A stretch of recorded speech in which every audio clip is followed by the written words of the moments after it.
150, 200에 토탈 공사했다고 하는 거 본 적이 없습니다. 제가 그렇게 공사했다고 하는 거 다 거짓말이고요. 뭐 빼고입니다. 사실 실제로 그렇게 나올 수가 없는 게 현실입니다. 인테리어 공사를 구성하는 가장 중요한 거는 입니다. 요즘 토탈 인테리어 평균 비용이 어느 정도 되나요? 요즘 인테리어 상담을 받으러 가보시면 너무 오른 가격들 때문에 놀라시는 일들이 많을 겁니다. 코로나가 끝이 나고 같은 자재가 한 해에 4번이나 상승된 적도 있어요. 건설 폐기물은 100% 넘게 올랐고요. 그러다 보니까 인테리어 가격도 너무 많이 오르게 된 거죠. 이렇게 오른 가격들을 반영을 해보면은 전체 공사는 모두가 알만한 브랜드로만 세팅해 가지고 우리가 견적을 내보면 200에서 220만 원 정도는 나오는 것 같습니다. 그러면은 30평대 같은 경우는 거의 6,500만 원 내외가 되고요. 40평대 같은 경우는 이렇게 기본 공사만 했을 때 한 8천만 원 내외가 되는 것 같습니다. 기본 공사에 뭐가 포함되는지 좀 말씀해 주세요. 이렇게 생각하면 쉬울 것 같아요. 단순히 마감재를 교체하는 공사다. 깨끗하게 만드는 정도의 그런 공사들, 더 좋은 자재를 넣고 더 좋은 레이아웃을 잡고 뭐 구조 변경을 하고 이런 옵션이 있는 공사들은 기본 공사하고는 좀 다른 개념인 거죠. SNS나 유튜브 영상에서 평당 150, 200에 완성했습니다, 이런 것들은 마감재 정도를 바꿨구나 이렇게 생각하면 편할까요? 150, 200에 토탈 공사했다고 하는 거 본 적이 없습니다. 제가 그렇게 공사했다고 하는 거 다 거짓말이고요. 뭐 빼고입니다. 사실 실제로 그렇게 나올 수가 없는 게 현실입니다. 제대로 된 건설법인, 법을 지키고 있는 어떤 회사가 정상적인 부가세를 받고 산재 고용보험료라든가 이런 것들이 정상적으로 들어갔을 때 브랜드 제품들로만 구성하면 200만 원 이하로 가는 게 사실 쉽지가 않죠. 30평대에 1억이 들어갔다, 40평대에 1억 5천이 들어갔다, 뭐가 다른 거예요? 크게 3가지로 좀 나눠서 보면 좋을 것 같아요. 첫 번째는 구조적인 변경입니다. 확장이라든가 또 주방의 변경이라든가 구조적인 어떤 평면의 변경, 그게 일어나면 우리가 설비라든가 전기라든가 이런 부대적인 기초공사들이 다 따라가서 움직이게 되거든요. 두 번째는 옵션이 어느 정도까지 있느냐입니다.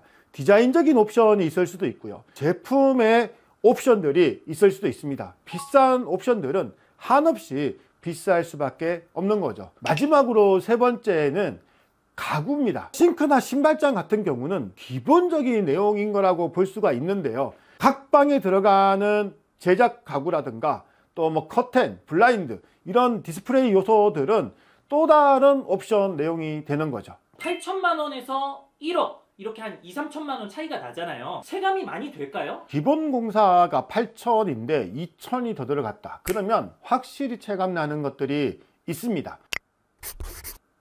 지금 보시는 두 개의 도면은 40평대 3베이 구조입니다. 기본 평면 구조죠. 보시면은 오른쪽의 구조가 기존에 다 확장이 되어 있는 모습이 보일 겁니다. 왼쪽은 전부 비확장 구조인 거죠. 좌측은 8천만 원짜리 기본 공사이고요. 오른쪽에 있는 거는 1억짜리 옵션이 들어가 있는 공사입니다. 그럼 8천짜리 공사는 전후가 어떻게 다른지 한번 먼저 보겠습니다.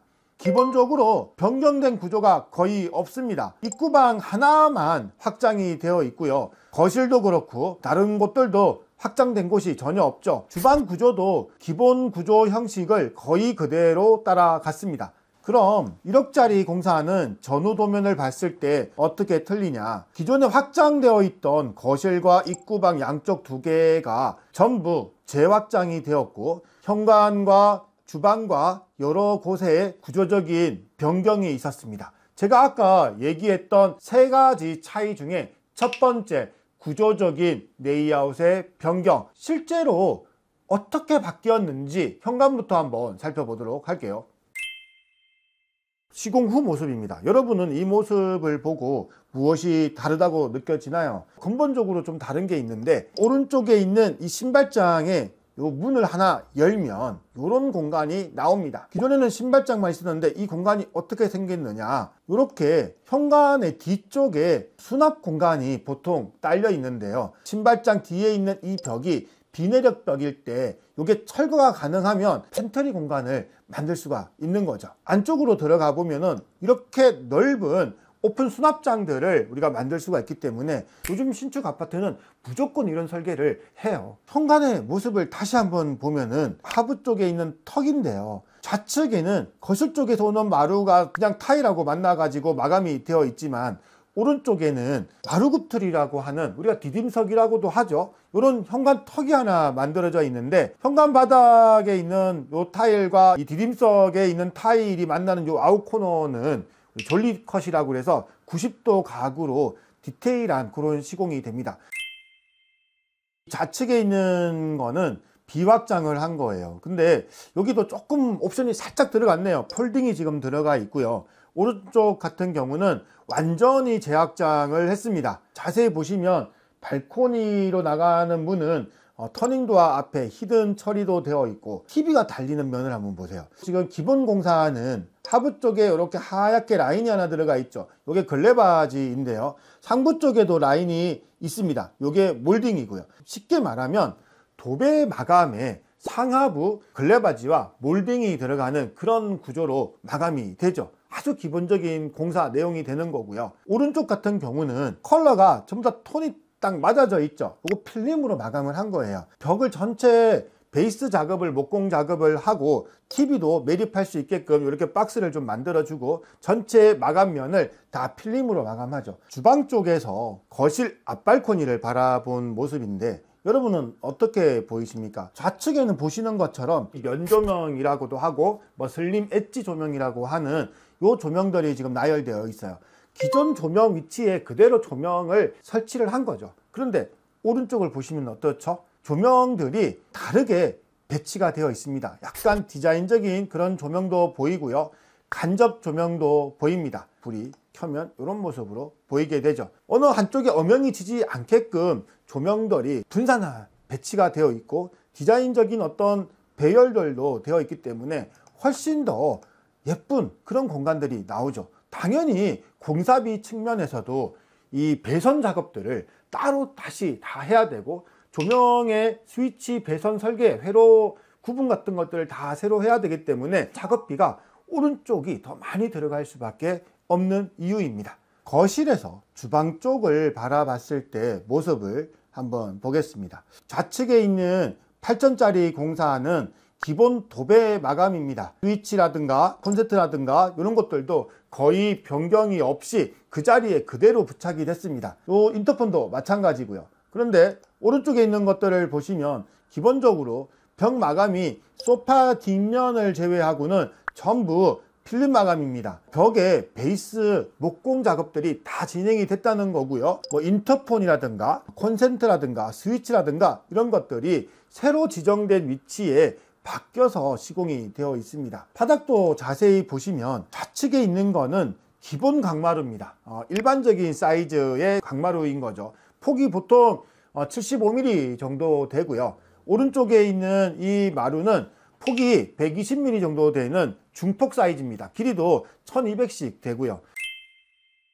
뒤쪽에 주방이 지금 보이는데 이 차이가 지금 보이십니까? 왼쪽에 있는 이 기본 공사는 기존에 있던 후드 위치와 기존에 있던 싱크볼의 위치가 그대로 유지가 됐습니다. 기존 싱크대 배열이 바뀌지 않았다는 거예요. 그런데 오른쪽에 있는 거를 보면은 후드의 위치가 바뀌었습니다. 기존 후드의 위치에 냉장고가 들어갔고요. 후드는 앞쪽 아일랜더 쪽으로 빠져나왔죠. 그러면서 이 아일랜더 후드 설치를 위해서 천정에 박스가 하나 만들어졌고, 이 박스를 이용한 조명 디자인들이 같이 이루어졌어요. 기존 안쪽의 싱크대 배열도 왼쪽 같은 경우는 아까 얘기했듯이 기존 기역자 배열을 그대로 만들어서 낸 거고요. 오른쪽 같은 경우는 11자 배열로 만들었습니다. 그리고 또 하나는 천정의 조명들이 조금 다르죠. 왼쪽 같은 경우는 전부 매입동 위주로 이렇게 조명 설계가 됐다면, 오른쪽에 있는 거는 라인 조명도 보이고요. 디자인적인 그런 조명들도 좀 더 들어갔습니다. 제가 지금 얘기하고 있는 거는 8천만 원짜리 공사가 안 좋다 이런 게 아닙니다. 8천짜리 공사는 이런 정도의 공사인 거고, 1억짜리 공사는 8,000짜리보다 어떻게 다르다, 이걸 설명하는 거예요. 8,000짜리 공사라고 안 좋다 나쁘다 절대 이거 아니니까 오해하지 마시기 바랍니다. 안방 욕실이에요. 근데 이 1억짜리 공사의 안방 욕실도 고급 이런 욕실은 아니고요. 다만 왼쪽에 있는 욕실과 확연하게 다른 게 하나 보이는 게 있습니다. 여러분은 보이시나요? 왼쪽은 패널을 이용했습니다. 한샘 바스, 한샘 플로어, 바스 플로어, 뭐 바스 월 이런 식으로 나오는 플라스틱 자재가 있어요. 바닥은 거의 장판 같은 그런 자재이고요. 이 왼쪽에 있는 게 그런 자재로 만들어져 있는 건데, 이게 치명적인 좀 단점들이 몇 가지가 있어서 요즘은 많이 사용하진 않아요.